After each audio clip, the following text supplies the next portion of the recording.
Hi, my name is Hannah, and today I'm going to be reviewing the article Fracture Risk After Initiating Canagliflozin, a Multi-Database Cohort Study. So because this looks at type 2 diabetes, I'm going to provide some background information for you. 25.8 million in the United States approximately have diabetes, with 95% of those having type 2 diabetes, and we also see an increased prevalence in the elderly. Some risk factors for developing a fracture include history of fracture, long-term steroid use, age, uncontrolled hyperglycemia, frequency of falls, and diabetes complications. I want to introduce the paradox idea that type 1 diabetes is associated with osteoporosis, while type 2 diabetes is associated with increased hip fracture despite having an increased bone mineral density. So the supporting article that I found looked at this, and specifically they wanted to determine if there was an association between the femoral neck T-score and FRAX score in developing fracture in these diabetic patients.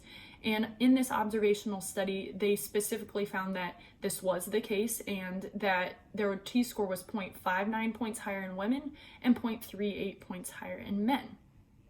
Treatment guidelines for type 2 diabetes: because it is type 2, we see lifestyle intervention being first line. Metformin is the first pharmacologic choice, and then if at 3 months they're not at A1C goal, we can introduce any of the following: GLP-1 agonists, SGLT2 inhibitors, which we're going to look at in this study, DPP-4 inhibitors, sulfonylureas, or insulin. And the guidelines specifically state to use SGLT2 inhibitors with caution in high-risk patients of fracture. Canagliflozin is a sodium glucose cotransporter 2 inhibitor in the proximal tubule, and what it allows to happen is excretion of glucose in the urine. With this mechanism, it also affects bone mineral density by affecting phosphate, calcium, and vitamin D reabsorption, and it has genitourinary fungal infections as its primary side effect because of this mechanism as well.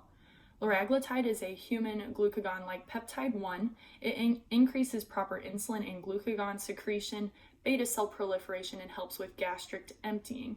So it can help decrease the A1C by up to 1%, but has a little bit more of a side effect profile affecting the gastrointestinal system with nausea, vomiting, and having antibody production because you're injecting a peptide into the body. Now moving into the study objective of my primary article, they wanted to estimate the risk of a non-vertebral fracture, so this includes radius, ulna, humerus, hip, or pelvis, in patients newly starting canagliflozin with type 2 diabetes in comparison to GLP-1 agonists. The study design of this article was population-based retrospective longitudinal study, longitudinal meaning the patient stayed in the same treatment arm. The duration was from March 2013 to October 2015, comparing two healthcare commercial providers, Optum and Truven. And looking at this, we have, like I said, the GLP-1 agonist being the control and the test drug being canagliflozin. And between the two treatment arms, it was perfectly balanced with propensity score matching at 79,965 subjects per arm. Propensity score matching is used to balance the covariates between groups. Follow-up began on the day of entry and continued until either the end of the study period, end of continuous healthcare plan enrollment, experiencing the study outcome, discontinuing the initial med, or death. Inclusion and exclusion criteria include inclusion meaning that they had to be prescribed canagliflozin or GLP-1 agonists during the study period, with a washout period of 180 days of not being on either of those medications.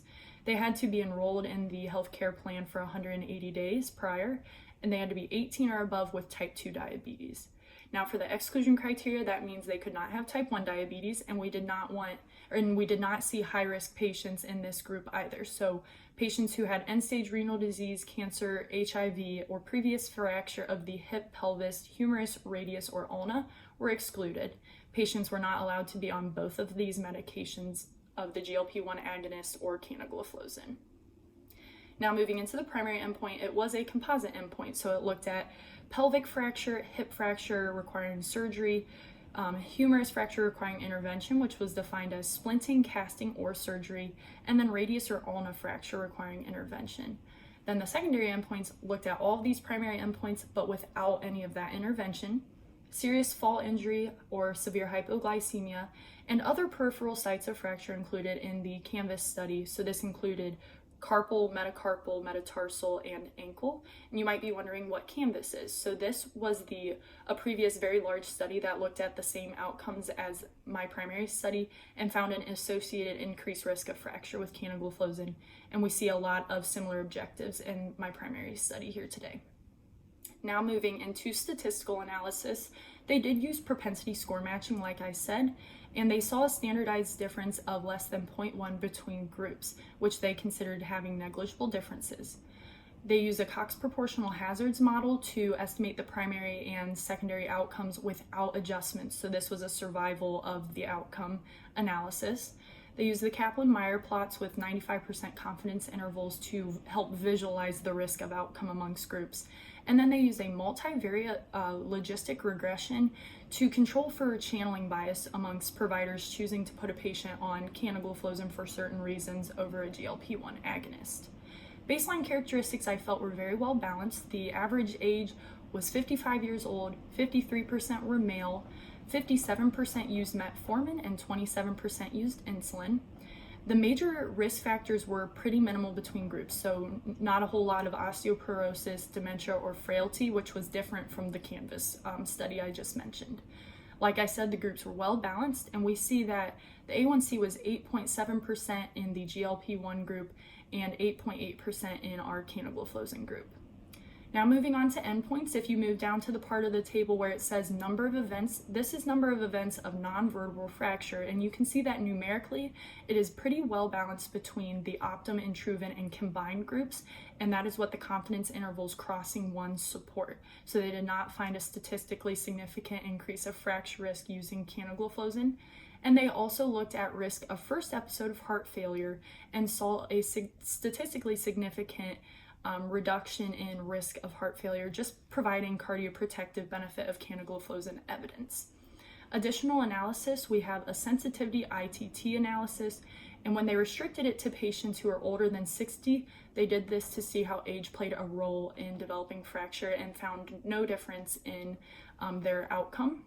When they did a subgroup analysis, they did this in order to assess risk after being on therapy for a longer duration. So they didn't start analyzing these patients till day 181.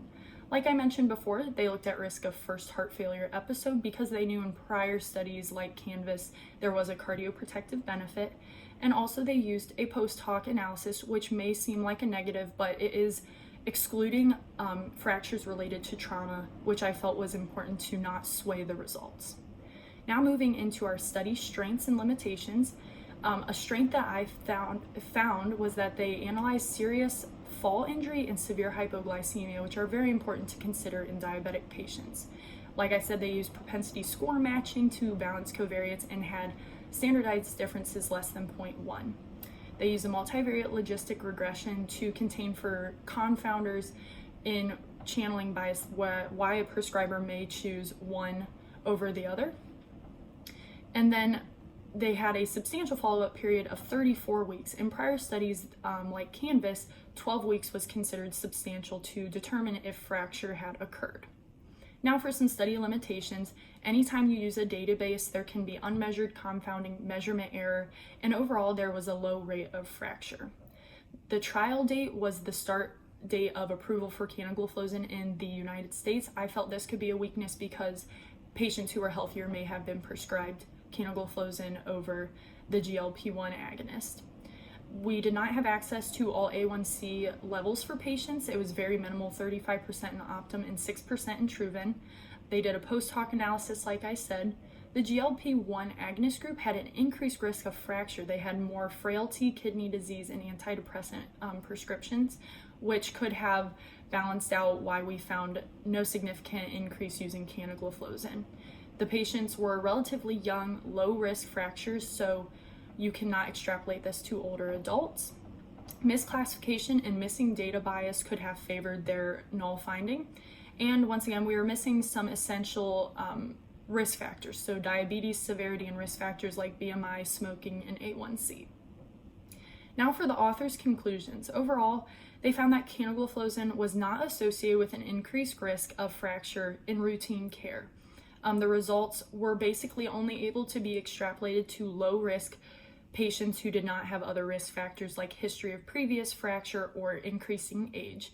And they posed the question about Canvas having an increased risk associated with using Canagliflozin due to a higher baseline risk in patients.